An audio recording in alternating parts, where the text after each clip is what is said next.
मत्ती अध्याय 10। तब यीशु ने अपने 12 चेलों को बुलाकर उन्हें अशुद्ध आत्माओं पर अधिकार दिया कि उन्हें निकालें और सब प्रकार की बीमारी तथा सब प्रकार की दुर्बलता को दूर करें। अब 12 प्रेरितों के नाम ये हैं। पहला शैमन जो पतरस कहलाता है और उसका भाई अनेद्रियास, जब्दी का पुत्र याकूब और उसका भाई यूहन्ना, फिलिप्पुस, बरतुल्मै, थोमा और चुंगी लेने वाला मत्ती, हल्फै का पुत्र याकूब और तद्दै, शैमन कानानी और यहूदा इस्करियोती जिसने उसे पकड़वा भी दिया था। इन 12 को यीशु ने यह निर्देश देकर भेजा, गैर यहूदियों के पास ना जाना और ना सामरियों के किसी नगर में प्रवेश करना।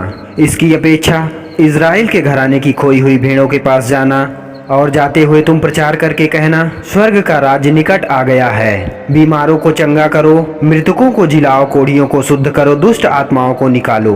तुमने मुफ्त में पाया है और मुफ्त में दो। अपनी कमर की अंटी में ना सोना ना चांदी और ना तांबा रखना और ना यात्रा के लिए झोली और यहाँ तक कि ना 2 कुर्ते और ना जूती और ना लाठी लेना, क्योंकि मजदूर अपने भोजन का अधिकारी है। जिस किसी नगर या गांव में प्रवेश करो तो पूछताछ करो कि वहाँ योग्य कौन है और विदा होते तक वहीं ठहरे रहो। जब तुम उस घर में प्रवेश करो तो शांति की आशीष दो। यदि वह घर योग्य हो तो तुम्हारी शांति उस पर बनी रहेगी, परंतु यदि ना हो तो शांति का तुम्हारा अभिवादन तुम्हारे पास लौट आएगा।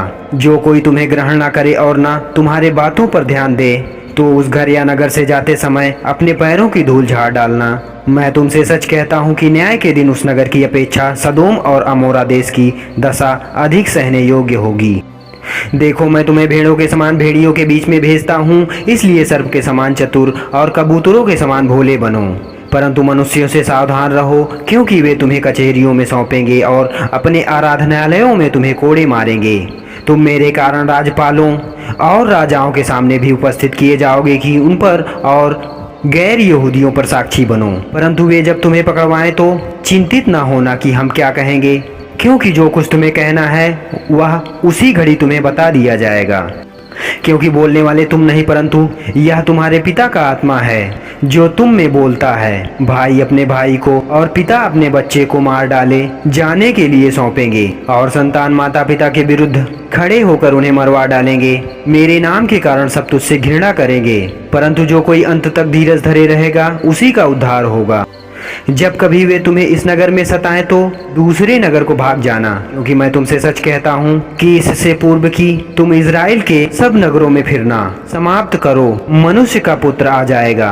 न चेला अपने गुरु से और न दास अपने स्वामी से बढ़कर होता है। चेले का अपने गुरु के और दास का अपने स्वामी के बराबर होना ही पर्याप्त है। यदि उन्होंने घर के स्वामी को शैतान कहा तो घर के सदस्यों को क्या कुछ न कहेगा। इसलिए उनसे मत डरो, क्योंकि कुछ ढांपा नहीं जो खोला ना जाएगा और ना कुछ छिपा है जो जाना ना जाएगा। जो मैं तुमसे अंधकार में कहता हूँ उसे तुम प्रकाश में कहो, और जो कुछ तुम कानों कान सुनते हो उसे छत पर चढ़कर प्रचार करो। उनसे ना डरो जो शरीर को घात करते हैं पर आत्मा को घात नहीं कर सकते, वरन उनसे डरो जो आत्मा और शरीर दोनों को नरक में नाश कर सकता है। क्या 1 पैसे में 2 गौरैया नहीं बिकती? फिर भी तुम्हारे पिता की इच्छा के बिना उनमें से एक भी भूमि पर नहीं गिर सकती। तुम्हारे सर के बाल भी गिने हुए हैं, इसलिए डरो नहीं, तुम बहुत से गौरैयों से बढ़कर हो।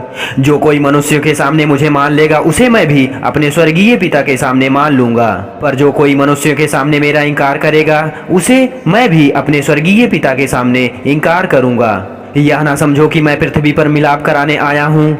मैं मिलाप करवाने नहीं पर तलवार चलवाने आया हूँ। मैं तो आया हूँ कि मनुष्य को उसके पिता से और बेटी को उसकी माँ से और बहू को उसकी सास से अलग कर दूं। मनुष्य के बैरी उसके घर ही के लोग होंगे। जो माता या पिता को मुझसे अधिक प्रिय जानता है वह मेरे योग्य नहीं, और जो बेटा या बेटी को मुझसे अधिक प्रिय जानता है वह मेरे योग्य नहीं, और जो अपना क्रूस लेकर मेरे पीछे न चले वह मेरे योग्य नहीं। जो अपने प्राण बचाता है वह उसे खोएगा, और जो मेरे कारण अपना प्राण खोता है वह उसे पाएगा। जो तुझे ग्रहण करता है वह मुझे ग्रहण करता है, और जो मुझे ग्रहण करता है वह मेरे भेजने वाले को ग्रहण करता है। जो भविष्यवक्ता को भविष्यवक्ता जानकर ग्रहण करे वह भविष्यवक्ता का बदला पाएगा, और जो धर्मी जानकर धर्मी को ग्रहण करे वह धर्मी का बदला पाएगा। जो कोई इन छोटों में से एक को चेला जानकर केवल 1 कटोरा ठंडा पानी पिलाए तो मैं तुमसे सच कहता हूँ वह किसी भी रीति से अपना प्रतिफल ना खोएगा।